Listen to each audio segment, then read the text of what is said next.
Every morning before I go downstairs, I sit in the window of my sewing room with a cup of coffee.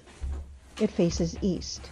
The light comes in early, and I just sit with it. No phone, no plan, just the window, the coffee, and whatever the morning wants to say.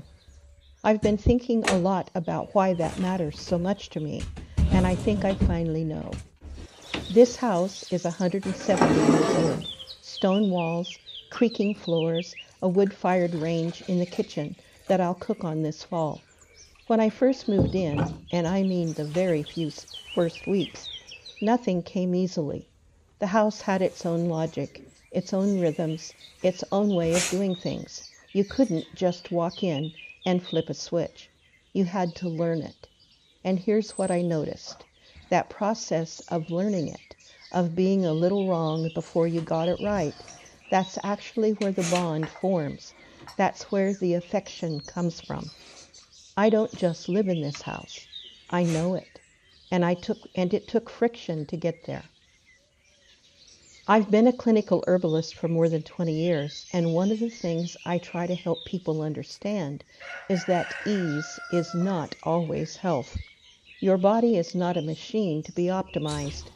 It's a living system that needs engagement, needs a little resistance to stay well.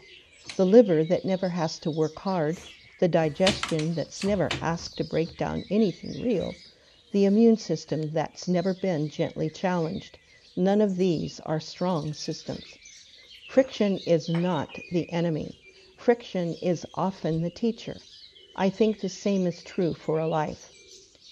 I spent decades doing French colonial historic reenactment, living for stretches of time the way people lived in the 18th century, cooking over fire, making things by hand, slowing down, way down. People always asked, why would you want to do that? It's so much harder. And the answer was always, because it's so much more real.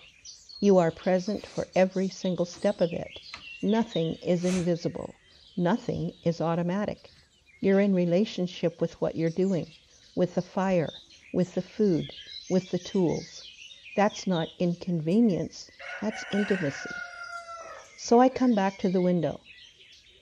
East is the direction of Jerusalem in the old Christian tradition. It's where the light comes from. And as for me, and I'll be honest with you here, it's also where I pray.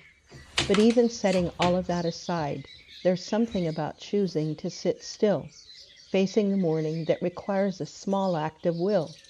I could be scrolling. I could be planning. I could be making myself useful. Instead, I just sit there and let the day begin slowly. That is friction of a kind, the friction of not rushing. And it turns out that that's the thing that makes everything else in the day feel like mine.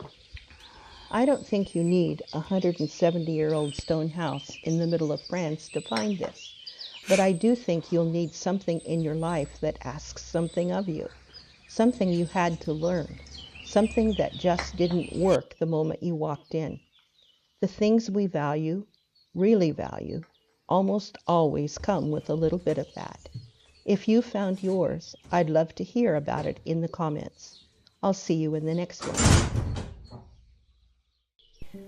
Thank you so much for being here with me.